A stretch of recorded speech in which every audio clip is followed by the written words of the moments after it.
Άντε ρε, το άγιο δισκοπότηρο της ουισκίλας, της τσιγαρίλας, της πασχοκύλας, της ξενυχτήλας ρε παιδιά.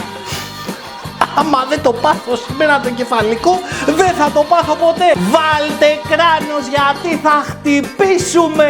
Φύγαμε, πάμε ρε. Δεν σταματάει, δεν σταματάει. Για σένα η καρδιά μου να χτυπάει. Δεν σταματάει, ποτέ δεν σταματάει. Για σένα η καρδιά μου να χτυπάει. Πρώτη σκηνή, μπαμ, μούτρα. Κάρτο τηλέφωνο και πρωταγωνιστή που σκάει τσιγάρο. Κατά πάσα πιθανότητα μετά από ξενύχτη. Δεύτερο καρέ, μπαίνει μέσα ο πρωταγωνιστής μας. Χρυσό ρολόι πάνω στο τιμόνι του 230 του Mercedes. Τρίτο καρέ, μπέρσα τα μπούτια μου. Κατευθύνεται με το εργαλείο του το παπαντρεϊκό το 230 κατά πάσα πιθανότητα στο κοντινότερο επαρχιακό κολόμπαρο. Άντε γεια ρε! Κυρίες μου και κύριοι λαέ του καναλιού, φυσικά μιλάμε για το έπος του 1998. Όλα είναι δρόμος ενότητα Βιετνάμ. Τι να λέμε τώρα ρε παιδιά, δηλαδή κανονικά πρέπει να σταματήσω το βίντεο. Είπαμε 2-3-5 λεπτάκια τα βασικά, πήρε στα highlight, τέλος, τελείωσε. Δεν υπάρχει λόγος για κάτι άλλο. Αλλά παρόλα αυτά, επειδή σας αγαπώ και επειδή με αγαπάτε, θέλω σήμερα να κάνουμε αυτό το special επεισόδιο, αυτό το special αφιέρωμα στην αγαπημένη μου ελληνική ταινία. Τέλος! Από εκεί και πέρα μετά το καλούπι έσπασε. Εντάξει, καλή και οικονομίδιδες, καλέ και το ένα καλό και το άλλο. Αλλά εδώ ρε παιδιά μιλάμε τώρα για το μέσο συγγενή που έχουμε όλοι σε κάθε ελληνική οικογένεια. Τον κάθε μπάρμπαμπας εκεί έξω, αποτυχημένο με λεφτά, με εργοστάσια. Τον κάθε θείο που του άρεσε το μελάκι, που του άρεσε το τσιτσί και τα έκανε στη ζωή του μπουρδέλο και γύρναγε από κολόμπαρο σε κολόμπαρο με την Μπέρτα, την Καπαρτίνα, την Γκρι. Κατάλαβες τώρα μωρέλα? Έλα, τον έχεις δει και εσύ, τον έχω δει και εγώ, τον έχουμε δει όλοι. Θα σου πω εγώ με απλά λόγια τι έχει γίνει. Σκάει τηλέφωνο η γυναίκα, του λέει μαζέψου ρε, μας πήρανε χαμπάρι ρε, ο κόσμος το κοιτούν πάνω και εσύ κρυφό καμάρι. Φτούσου ρε ξεφτυλισμένε, ντροπή σου ρε. Τον παίρνει τηλέφωνο να μαζευτούνε στο μαγαζί. Να τα πούνε, μπαίνει ο Κυρμάκης μέσα στο μαγαζί το επιπλάδικο τώρα με τα σκρίνια εκεί και με τις τζαμαρίες, με τα μεγαλεία, με τους καναπέδες, 3,5 εκατομμύρια το κομμάτι. Και από ό,τι καταλαβαίνουμε παιδιά μου καλά, ο Κυρμάκης ο Τσετσένογλου την είχε τη φωλιά του λερωμένη, την είχε λερωμένη. Έτσι χαρτούρα κάθε βράδυ και πηγαίνανε τα σύβα αεροπορία. Φώτα απογείωσης και πάμε πάνω για Θεό. Η κυρατούλα κρακ, όλα στα μούτρα εδώ πέρα, έχουμε δηλώσεις, έχουμε ντοκουμέντα. Ρίχτα ρε κυρατασούλα. Τελείωσε.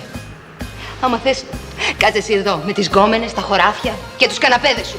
Ρε Κυρμάκη Τσετσένογλου, πού πας αγόρι μου με γυναίκα και παιδιά να κάνεις τέτοια πράγματα? Αλλά σε παρακαλώ τώρα και συντροπή σου ρε.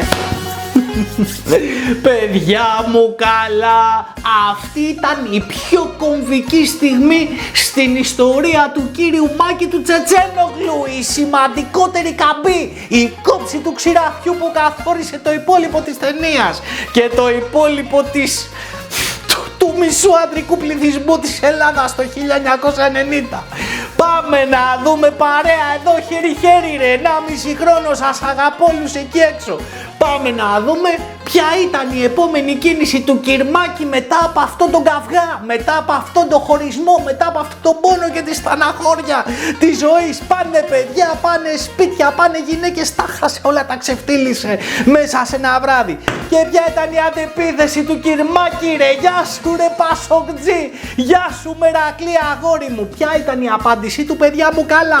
Πάρτο, πάμε μες στα μούτρα. Λουλούδια σε αυτό το θάνατο στο φουλ.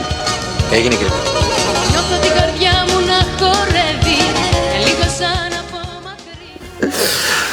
Τι να πω ρε παιδιά, τι να πω ρε, αυτά είναι μεγαλεία ρε. Μπορεί να τα βλέπουνε κάποιοι και να κλαίνε και να θυμούνται όλες τις μαλακίες που κάνανε στη ζωή τους. Αλλά σας παρακαλώ, εδώ μιλάμε για τέχνη, εδώ μιλάμε για κινηματογράφο. Δεν σχολιάζω την πραγματική ζωή εκεί έξω, σχολιάζω την ταινία που βλέπω. Άλλο τώρα μα κάποιοι έχουν τις φωλιές τους λερωμένες. Εδώ πέρα μιλάμε για τέχνη ρε, εδώ πέρα μιλάμε για ποίηση, εδώ πέρα μιλάμε για αρχαία τραγωδία. Τραγωδία, όχι βασικά τραγουδία. Μπίλιας movies, καινούργιες λέξεις εδώ πέρα, πανεπιστήμονες, γράφουμε και πίση.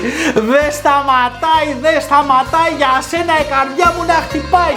Άντε γεια ρε. Ο Κυρμάκης, παιδιά μου καλά, έχει βυθιστεί στο προσωπικό του δράμα. Έχει βυθιστεί μες στην κάψουρα του, είναι ένα ναυάγιο, είναι ένα κουρέλι, είναι ένα καΐδι, ένα πομπινάρι του εαυτού του. Τι να σας πω ρε παιδιά, τι να σας πω, τον άνθρωπο τον εβλέπω και τον επωνοψυχάω, πονάει η ψυχή μου, πονάνε τα εσωψυχά μου, δεν μπορώ ρε γάμο το στάνιο μου γάμο, γύρνα πίσω ρε τα ασούλα, τα πάθη μου, τα λάθη μου. Ένα λάθος έκανε ο άνθρωπος, όλοι δικαιούμαστε μια δεύτερη ευκαιρία, παιδιά μου καλά, κοινωνικά μηνύματα, ο Μπίλιας movies. Αγαπηθείτε, συγχωρέστε τους ανθρώπους, συγχωρέστε τους ανθρώπους ρε. Κυρίες και κύριοι, αφού ο κύριος Μάκης έχει ξεκινήσει τα επικίνδυνα σπορ, έχει ξεκινήσει και σπάει ό,τι σπάζεται στο μαγάζι, έχει σπάσει την πρώτη πίστα τα ποτήρια, έχει σπάσει τη δεύτερη πίστα τα πιάτα και σε κάποια στιγμή τελειώνουνε ρε παιδιά, τι θα γίνει, είχανε μέσα 200, 300, 500, 2.000 κομμάτια, τα σπάς όλα, τα ξελίγωσε. Υπάρχει πρόβλημα, εδώ μιλάμε κυρίες και κύριοι, υπάρχει ζήτηση και δεν μπορεί να καλυφθεί. Φωνάζει τον αλεπουδιάρη εκεί πέρα, τον υπεύθυνο, το αφεντικό, το μεγάλο του κέντρου διασκεδάσεως και του λέει, αγόρι μου γλυκό, απόψε θέλω να κάνω ζημιά, απόψε πονάει η ψυχούλα μου και η καρδούλα μου.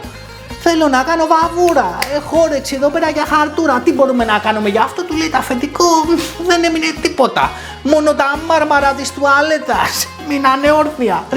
Γυρνάει ο Κυρμάκης, του καλογιαλίζει η ιδέα του μαγάζατρα και του λέει, τι να του πω, περίμενε να τα ακούσεις από τον ίδιο ρε γαμότο. Εδώ μιλάμε τώρα για ιστορική σημασία ατάκες, μιλάμε για πράγματα... Άστο, χέστο, άκουσε το από τον ίδιο. Τίποτα δεν έμεινε. Τα σπάσες όλα, Μάκη μου. Μόνο τα πλακάκια της τουαλέτας. Ωραία. Βάλε λοιπόν να τα ξυλώσουνε με σκεπάρνια, ρελεκάνες, μπιντέρες, νεροχύτες, λαβουμάνο. Μπρτα εδώ στην πίστα για σπάσιμο. Τι γίνεται, ξυλώνουνε λεκάνες, τραπέζια, καρέκλες, μπιντέδες, λαβομάνο. Τα κάνουνε 1000 κομμάτια μπροστά στα μάτια του Κυρμάκη του Τσετσένογλου. Για τα μάτια του μόνο ρε, για την ψυχούλα του που πονάει. Δεν έχει μείνει τίποτα άλλο, πάπαλα. Το επόμενο που μένει να ξυλώσουμε είναι τα κουφώματα, να σπάσουμε τα τζάμια πάνω στην πίστα. Ξαναφωνάζει τον αλεπουδιάρη, ξαναφωνάζει το αφεντικό, παιδιά μου καλά. Και τι του λέει ρε παιδιά, δηλαδή σας έχω πει, οι μεγαλύτερες ατάκες, από τις μεγαλύτερες μάλλον και πιο κάλτα ατάκες του ελληνικού κινηματογράφου, της ελληνικής κοινωνίας και όχι μόνο, έχουν υποθεί σε αυτή την ταινία ρε γάμοτο. Καταστροφή μου. Δεν μου λες, συνολικά έτσι όπως το βλέπω το μαγαζί, πόσο κοστίζει? Καμιά 20-25 εκατομμύρια. Λοιπόν, δίνω τώρα αμέσως 30 για να το αγοράσω. Τώρα αμέσως. Τι να το κάνεις, Μάκη μου? Δεν ξέρω τι άλλο να πω ρε φίλε. Δεν ξέρω τι άλλο να κάνω. Δηλαδή μετά από αυτά τα πράγματα που βλέπουν τα μάτια μου, που ξαναβλέπουν για εκατομμυριοστή φορά, τι να πω. Και αφού έχει κανονίσει ο Μάκης ο Τσετσένογλου τον Ταλαβέρη να αγοράσει το μαγαζί, δίνει εντολή στο νούμερο 2 στην ιεραρχία, στον αδελφικό του φίλο, το φίλο του το δικηγόρο, να βγει έξω, να πάρει από το τηλέφωνο του Παύλο του Εσκομπάρα, από εκείνο το για λιθοβολισμό ήτανε το τούβλο, 1998 ρε, μες στα μεγαλεία ρε. Βγαίνει έξω ο φίλος του Μάκη του Τσετσένογλου να πάρει τηλέφωνο τον Κυρνίκο, τον Κυρμπάμπη. Τι είχε ο Κυρμπάμπης? Το GCB, τον εξκαφέα, το Σκόρπιον με την κουταλίτσα τη μικρή από πίσω. Να έρθει στο μαγάζι να κάνουνε τι ρε παιδιά, να τα ακούσαμε από τον ίδιο. Δεν πιστεύετε εμένα? Να πιστέψετε τον ίδιο. Πάμε, δώσ' το. Τι να το κάνεις, Μάκη μου? Θα το δουλέψεις? Όχι ρε, άκου να το δουλέψω. Θα το σπάσω θέλω. Καταλάβατε ρε παιδιά, καταλάβατε ρε γάμο το στάνιο μου γάμο. Δηλαδή υπάρχει πολύ σοβαρή περίπτωση να έχει συμβεί αυτό που σου έλεγα πριν. Να γνωρίζεις αυτές τις ατάκες, αυτή την ιστορία, αυτούς τους αστικούς μύθους και να μην γνωρίζεις ότι είναι από την ταινία. Να τους έχεις ακούσει και να λες Παναγία μου, ήτανε κάποιος εδώ από τη γειτονιά, κάποιος μεγάλος μπαρμπάς. Δεν ξέρω εγώ, κάποιος μεγαλοηγεμόνας, μεγαλογεοκτήμονας. Δεν ήτανε ρε, ο Μάκης ο Τσετσένογλου ήτανε ρε.